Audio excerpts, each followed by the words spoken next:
Hi there, everyone. It's Aswin Plays Everything, aka Chase. Welcome back to Chase and Thoughts with Chase, the podcast where I talk about pretty much whatever I want. So in today's episode, I thought it would be fitting since the Sonic 3 movie trailer was released recently and I saw it and I thought it looked really cool to talk about my thoughts on the Sonic 3 trailer and what I think the last 4 years of video game movies mean for the film industry and the video game industry as a whole together.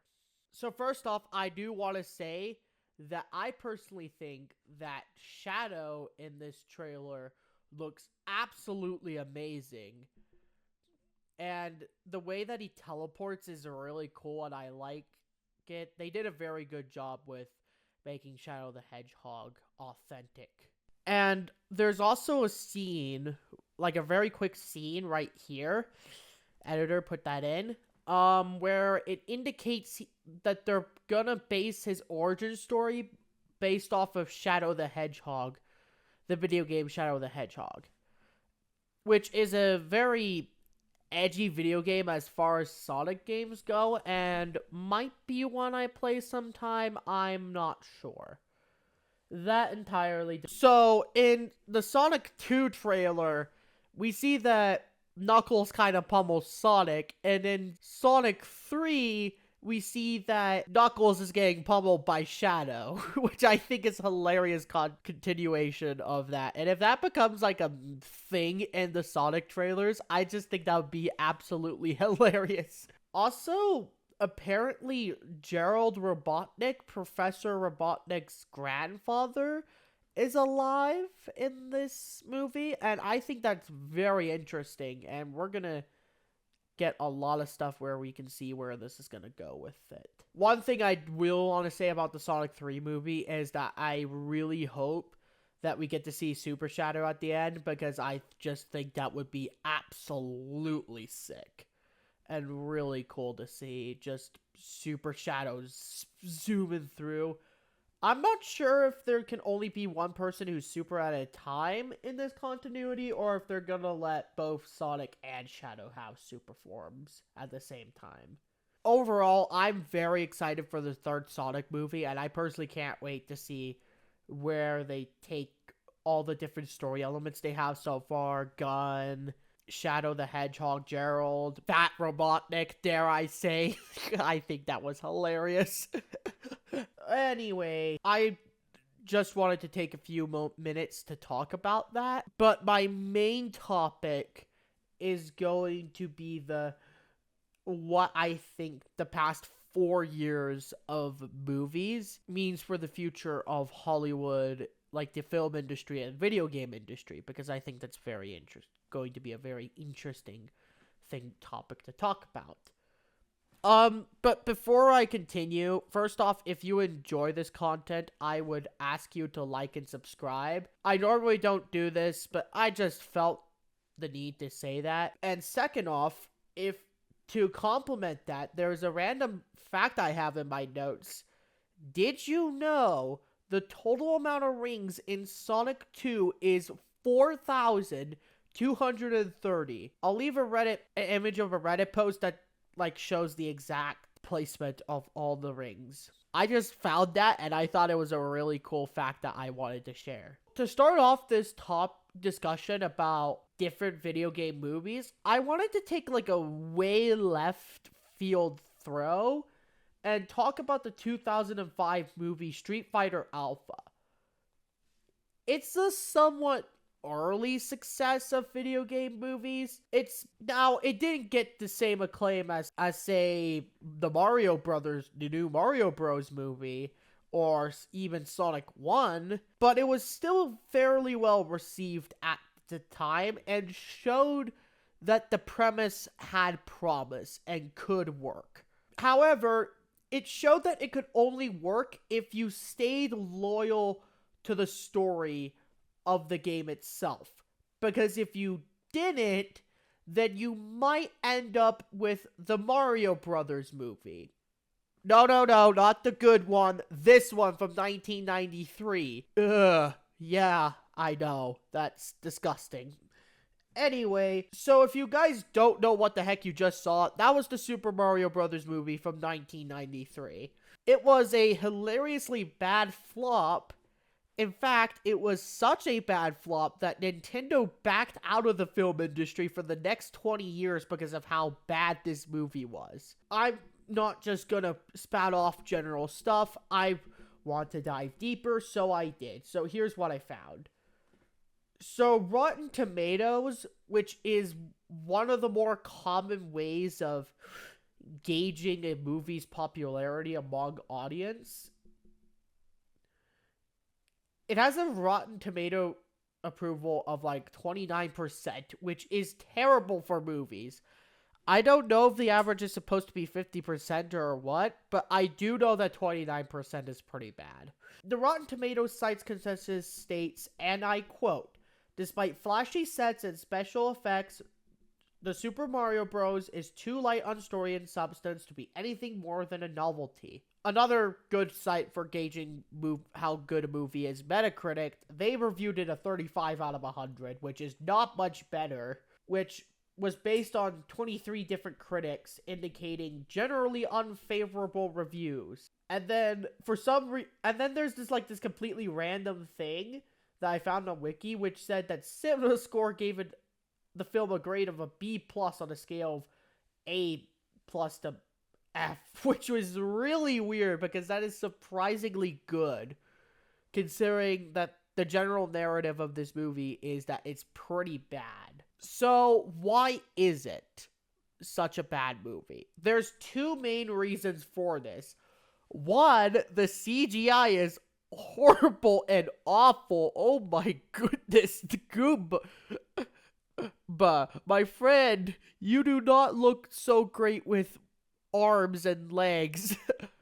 And two, it didn't stay loyal to the storyline like at all. I swear, like, you could take out the Mario Bros. Branding, and I genuinely believe there would be some people who watch this movie who wouldn't even realize that they're watching a Mario Brothers movie. Especially if you just like plunge that into someone who has barely ever heard of the franchise. They would not know. They'd be like, what the heck is this fever dream? But there are some good reviews of it, which I do have. A lot of people said that the effects were actually not bad, but as I said before, it ultimately had terrible writing that did not stay loyal to the story at all. I remember I read the summary on Wikipedia, but for the love of me, I can't remember a lot of it. So here's what I remember. It says that 65 million years ago, when the asteroid struck, there was like an alternate dimension that dinosaurs went into, and then in the modern day, I guess like a pipe opens up that alternate universe or something. That's where like Bowser and the Koopas and the Goombas are at, and they fight them off or whatever. I don't know. Read a bit of the summary and remembered the first part, but that wasn't what I was there for. I was there for the reviews and the reception. Now, I do have more on like the critics of that specific movie, but I don't want to keep dumping on this movie more than I already have. I think I'm beating a dead horse already. So let's move on to the newer version and the much better version of this new Super Mario Brothers movie, what it did and what I think it did differently. Obviously, as I said, the biggest change they did by far was staying way more loyal to the story. They definitely took some like creative departures, but they ultimately, the general storyline, mostly in line with what happens in the games. The second thing I think they did, was they massively improved the visuals, because I think this is a lot better than this. Hot take, I know. So this movie was way more successful than its other one. To give you an idea of how profitable this was, so in America and Canada alone, it got like nearly $575 million. Technically, the actual number on Wikipedia was 574.9 million, but I'm not sure if that information is up to date. That was just what I found on Wikipedia.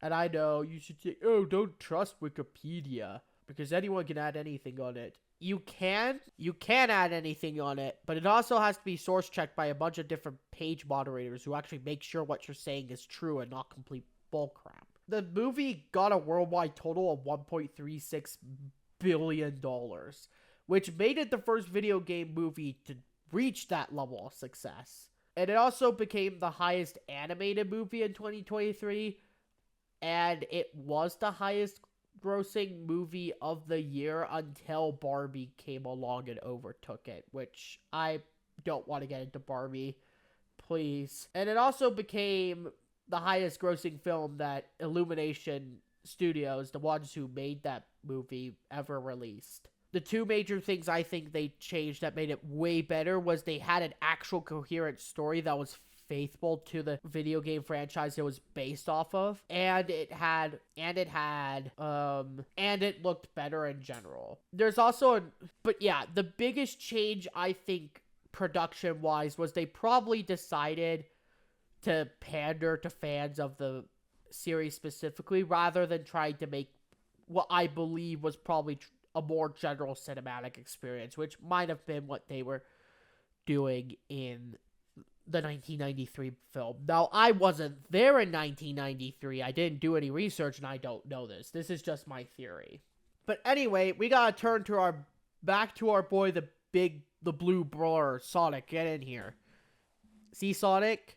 Anyway, I did, the last part of my notes that I did for this were the Sonic and the Hedgehog total film, where the Sonic the Hedgehog net grosses, or whatever you call it. The first one got like $319 million, which was really good. And then the second one scored over $400 million in the box office. So both movies were wildly successful.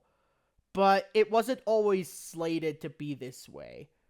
At the start, like legitimately, when I first saw this trailer for the first trailer for the Sonic the Hedgehog movie, I looked at it in 2019 and I thought, this is going to be the biggest flop in video game movie history. Because I didn't know at the time that the Mario Brothers movie existed. And man, Sonic looked ugly. The main thing was the developers realized it looked ugly and apologized, and they made him look way better in the remodel trailer, I think they did, which he looks a lot better, a lot more faithful to his regular self, and not like they tried to making him look hyper-realistic, which was what I think they tried doing in the 1993. They made everything look hyper-realistic, and it just doesn't work when the original art style looks like this. The general point I want to get to is we've seen like box office flops of movies like Eternals lately, and I think we're transitioning to a new era of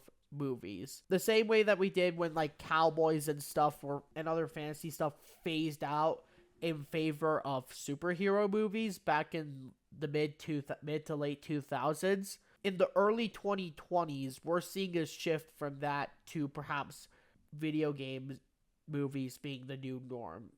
And I'm all for it because I think there's a lot that you can do with video games. There's a lot of good stories you can tell. And I'm just gonna add a topic. I wasn't originally gonna talk about this, but I decided I wanted to. Which video game series I want to see have movies the most? One of those is Mega Man. I really want to see the Mega Man series get a movie based off of one of its games, because there's a lot of storylines you can go with. And we actually were going to get a Mega Man movie, believe it or not. So back in Fox Studios was planning it, but it was canceled back when Disney acquired them back in 2007, which sucks. Because I think you can cook with that. But I guess we will get something like that, though, because there is a Prime Video series coming in December called Secret Level, which is just episodes of a bunch of different video game series. God of War, Pac-Man, and one of the series that they said they're going to cover in their 14-episode series is Mega Man. And I just want to show you a picture of Mega Man in the trailer. This dude looks sick. It looks like it's based off of Mega Man Advance or Legends. I can't remember which one, which series. I know the Mega Man timeline. I just can't remember specifically which one this one comes from. But yeah, maybe we'll get to see some cool Mega Man action in Secret Level. When that series comes out, and I will watch it, when that series comes out, first off, I will watch it, and second off, I will make a podcast episode on it, so watch out for that. Anyway, to be honest, that's all I really wanted to talk about. This is always how it ends. It's just with me thinking, do I have anything else I want to talk about? No, not really. Let's just end it. And again, thank you for watching this week's episode. I'm just going to put an actual outro thing here. You can watch my other episode in case this episode before this, in case you might have missed it. Or you can watch a video that I think YouTube says that you'll like down there. Sorry, I had to do the cliche YouTuber thing. I just wanted to try it to see if it works. Anyway, see you next week.